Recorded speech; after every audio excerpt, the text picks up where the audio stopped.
Tony Tonkin here. I've recorded an interview with a young woman who we're going to call Fiona. It's not her real name. Fiona was in care for a number of years with the Department of Child Protection in New South Wales and here in South Australia. Her story is horrific. This story that Fiona is about to tell you highlights the dysfunction within the child protection system. It also tells us a little about how a young person would express themselves yet not be heard. How a young person will talk about the abuse that they've encountered while in care and be ignored.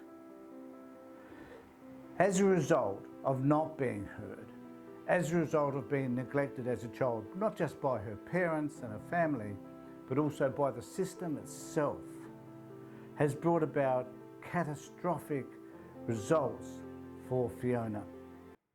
You may find some of what Fiona discusses here upsetting, and it is.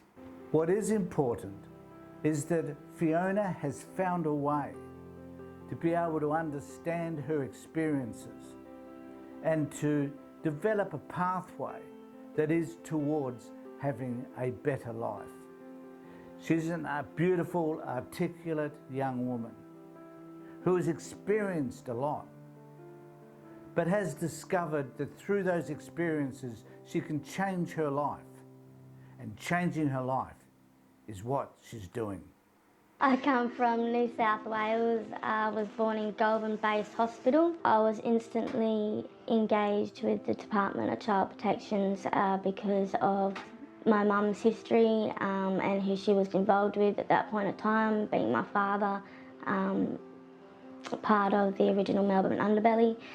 So that and a lot of her behaviour was more of the reason that they got involved. Neglective behaviour, high risk taking behaviour, so that's where it pretty much started. And then in 1992 my father was murdered in front of. I was with my mum under their care. They still really didn't get involved until about 2 or 3 weeks later, after my mum had left me on a highway between Wagga Wagga and Goulburn at 3 a.m. in the morning with the excuse that it was the safest place for me. So I'm glad the first person that came along was a cop car. They took me to Wagga Wagga, got in contact with my grandparents, who then immediately took me from the Wagga Wagga docks department and the main street there, and I stayed with her under her protection and care as a GOM kid to the age 18 until my mum fought for custody back, and that happened at the age of 7. So in between that though, I was being bounced around from foster home to foster home with my nan as well. So I ended up in the Rock, just out of Wagga Wagga, where I had experienced at the age of 4 or 5 years old molestation from the foster parents there, which ended up in behavioural problems and being moved to the next place. We got to a point where, as I said, my mum, she got back custody of me. Within weeks of her getting custody back, it was back to living on the street, watching things that a child at that age shouldn't have to watch or let alone experience or go through. I was finding myself telling my little sister and my 2-week-old brother, Mum's gone, she's not coming home, it's been 3 days now, no one's heard of her. To try and have that conversation with your siblings and then find the next steps moving forward to protect us all, it would take a toll eventually. So then she'd start running from state to state to get away from departments of child protection, only to end up in South Australia, where she literally decided she was going to start the whole process all over again. So I ended up in respite in Whyalla, which didn't turn out too well for me, but worked. I mean, they enjoyed my sister, so that was okay. And very shortly I found myself under the full protection and guardianship of the minister till I was 18. My mum had made a horrific lie at that point of time, stating, and I'm just going to say it straight out, that, and it's all in the court documents so it doesn't matter, that I molested my little brother. So when the police came in, they actually asked my 4-year-old brother, what did your sister do to you? And he's not replying at this point in time because he has no idea what's going on. And Mum's like, tell them what she did. And he's still not saying anything. So eventually she's turned around and gone, Tommy, tell them that's played with your willy. So my little 4-year-old brother did exactly what any other child would do, and that's repeat exactly what their mother said. So right then and there, I was removed from the premises. I was put under the guardianship of South Australia to the age of 18. I was removed from that home and put in a temporary foster home in Craigmore, which was no more than 24 hours. From there, it was another 24-hour stint at 3 or 4 more places before they found one in Noongar, just off the train tracks there, with an elderly lady who was my very first. When you get put into foster care, they tell you, like, these people are going to look after you, these people will keep you safe. The things that you had to go through beforehand, you won't have to go through now, because that's our job, is to look after you, make sure that you're safe and you're well protected. To walk into a home that was worse than the one that I had left was traumatising, because at least I know the things that were happening under my mum's roof and her friend's roof was not okay, but I knew the people, so it was more familiar to me, where when I got stuck in a place I didn't know with strangers I'd never met that were doing things 10 times worse, it had an effect where instantly any type of trust that I may have had was completely broken. So it caused major trust issues, major behavioural problems. I got from the point where I would do my schoolwork and I had routine and structure to I was just completely out of control. Nobody would listen to anything that I was saying. She would also pick which children in her house, like you had golden kids, so whoever had peed her off at that point in time, and mind you, she's from my point of view, not mentally stable, so I don't know how she'd become a foster carer. She would lie in her bed for weeks on end and not move. You would have to clean her faeces and her pee from her blankets, and well, not hundreds, but at least 20 boxes of pizza boxes underneath her bed that had been rotten and cockroaches everywhere. You'd have to clean the shower out after her, and there'd be faeces and all sorts of pee and everything all over the walls. She would also, back in the day, we had Ready Steady Cook, which would teach you how to make good meals in the space of a short time. She would try and prepare 2-hour meals in the space of 15 minutes, so you were eating food that was still red or raw, or vegetables that weren't even cooked and they're hard. And in the midst of it, when you're putting your fork through, depending on what child is her favourite at that point in time, depending on how much hair you got in your food, and I'm talking clumps to the point where no one would eat this, no one would eat their food, and then because you wouldn't, you would end up in more trouble. You'd end up doing more chores, you'd be isolated from the rest of the foster children. If you got caught talking to the other foster children, they would cop punishments too. There was attempt of molestation in that house where I woke up with her son coming into mine and my foster sister's room, putting his hands under the blankets, stating he was trying to look for his cat. And the cat's like this big. You know, even at the age of 12, 13 years old, you're going to know if somebody's cat's in your bed. So, like, there was just no regard for any children's safety whatsoever. To be moved from that house, to be put in another one on the other side of Adelaide, Parafield Gardens. So I've gone from Christie's Beach to Parafield Gardens at this point in time. And they've put me in a cabin in the backyard where the other foster children are inside the house. There was also another cabin in the backyard where their son resided in, and he lived in there. On my cabin door, there was no locks on my cabin. There was no locks on the windows, there was no screens on the windows. And I found at that age, and from growing up with my grandma, that those type of things are a bit off, you know what I mean? That 2 years would helped me so lot, like you wouldn't believe. And so I found that very, very strange. And then within only a couple of weeks of being there, I was getting offered cigarettes every time I'd go to the toilet by their son to engage in a conversation, even though I didn't smoke, because I was so isolated and I had no friends. just that bit of communication. Yeah, I sat down and I would pretend to smoke his cigarettes just for a bit of communication, a bit of, how would you explain it? Comfort, human interaction, pretty much, is exactly what it was. He got to the point where it was my 14th birthday, and I don't know why, but for years after, I started telling myself it was 2 weeks from my birthday. It wasn't. It was 2 days after my 14th birthday, on his 23rd birthday, that he decided at 2 o'clock in the morning, 12 o'clock at night, he was going to come into my bedroom without permission, which I literally froze to the point of, maybe if I pretend I'm asleep and I don't move, this person's going to leave. By the time they came and sat on my bed, I had already overheated and hyperventilated to the point I had to take my blankets down to be able to breathe. From then on, there was an assault where I was molested and raped. On the basis of that, the minute that he left, I did lock up my room as much as I could by putting a chair up against the door. It took me a couple of days to try and figure out whether I could tell his parents or anyone about it. I did try and tell his parents. They flogged it off.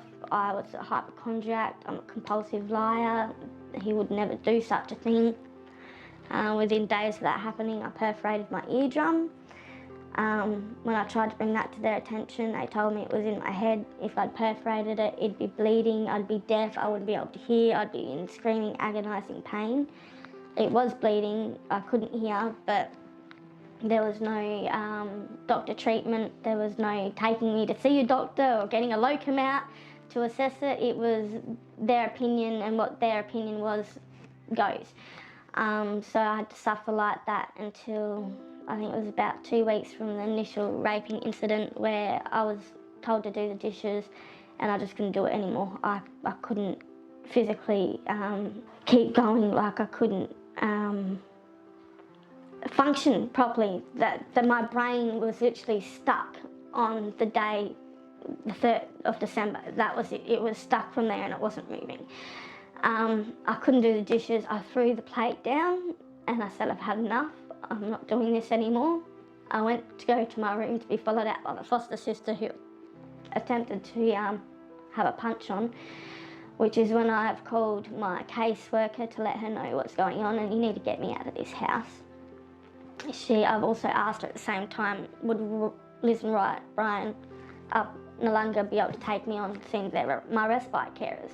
She made a phone call to them, it was okay, and I was literally gone that weekend. The minute I got into their house, I told them exactly what went on.